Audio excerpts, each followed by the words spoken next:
Pada kesempatan kali ini, perkenalkan, kami dari kelompok 3 yaitu Mary Christina, Salamun Hasan, Swesti Mahardini, Syahroni, dan Yuli Kristianto dari Universitas Gunadarma akan menjelaskan mengenai tugas teknik kompilasi yaitu bahasa pemrograman Haskell.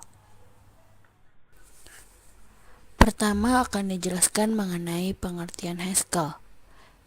Haskell sering disebut dengan bahasa pemrograman malas karena hanya mengevaluasi ekspresi-ekspresi yang diperlukan dalam menentukan jawaban bagi suatu masalah.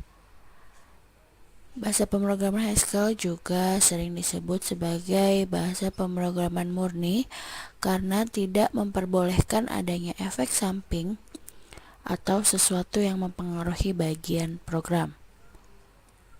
Bahasa pemrograman Haskell juga merupakan bahasa pemrograman fungsional yang mengevaluasi programnya sama dengan mengevaluasi sebuah fungsi dalam bahasa matematika murni.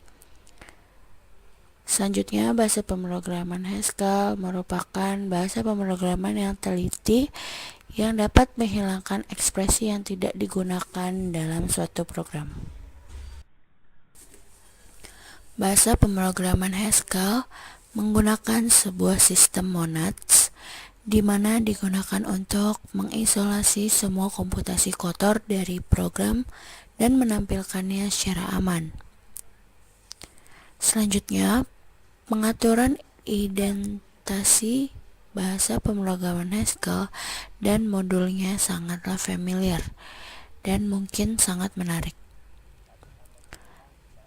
Bahasa pemrograman Haskell merupakan bahasa pemrograman fungsional yang paling ideal.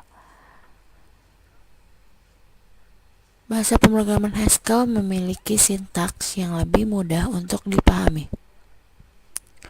Kebanyakan operatornya bersifat infix, tetapi juga terdapat operator yang bersifat prefix. Selanjutnya akan dibahas mengenai sejarah Haskell. Nama Haskell diambil dari nama seorang ahli logika yaitu Haskell B. Curry yang telah menciptakan banyak dasar-dasar logika. Bahasa pemrograman ini dipublikasikan pada pertengahan tahun 1997 dan tujuan utama dari pembuatan bahasa pemrograman Haskell adalah untuk merancang bahasa yang memenuhi syarat 1. Cocok untuk pengajaran, penelitian, dan aplikasi, termasuk untuk membuat sistem yang besar. 2. Harus seluruhnya dijelaskan melalui sintaks dan semantik yang formal. 3. Harus tersedia secara bebas. 4.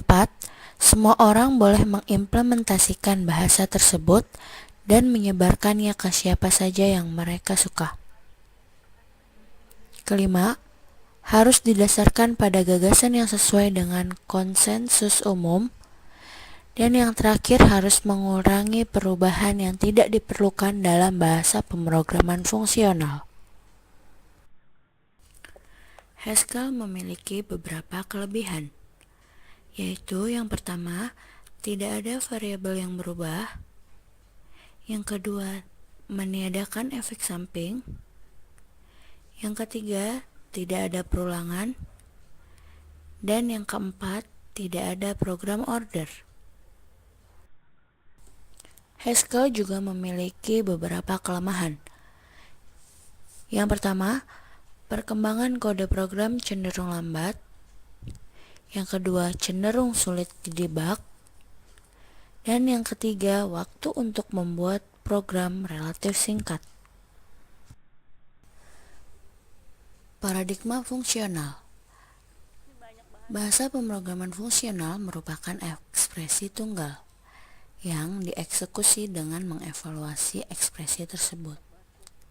Bahasa pemrograman fungsional mirip dengan spreadsheet, di mana nilai dari tiap sel ditetapkan yang berpengaruh pada nilai dari sel lain. Fokusnya ada pada apa yang akan dihitung, bukan bagaimana proses perhitungannya. Bahasa pemrograman yang termasuk ke dalam bahasa pemrograman fungsional yaitu Haskell, Lisp, Scheme, Erlang, Clean, Mercury, ML, OCaml, SQL, XSL, dan lain-lain. Paradigma yang terdapat pada bahasa pemrograman Haskell merupakan paradigma fungsional. Haskell merupakan bahasa pemrograman fungsional murni yang berarti jauh dari efek samping.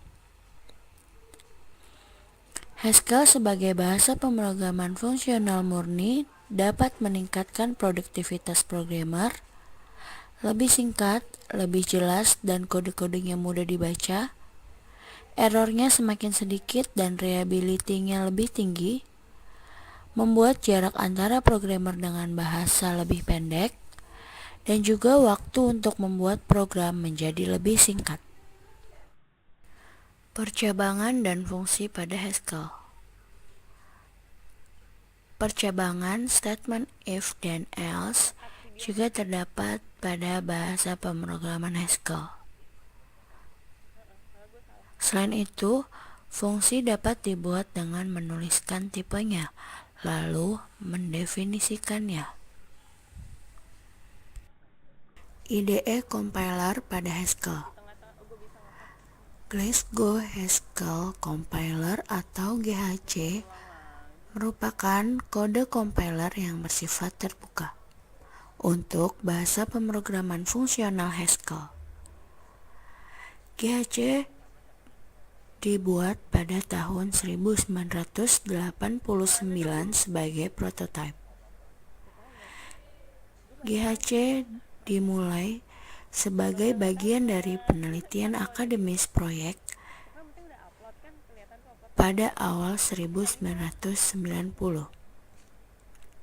dengan tujuan untuk dibuat bebas agar tersedia compiler kuat dan portable untuk Haskell yang menghasilkan kode kinerja tinggi. Kemudian, untuk memberikan landasan modular yang peneliti lain dapat diperluas dan dikembangkan. Kemudian, untuk mempelajari bagaimana program nyata berperilaku sehingga kita dapat merancang dan membangun lebih baik suatu compiler. IDE compiler pada Haskell. GHC dapat dibagi menjadi 3 bagian berbeda, yaitu yang pertama compiler, yang kedua boot library, dan yang ketiga runtime system. Berikut merupakan contoh dari bahasa pemrograman Haskell.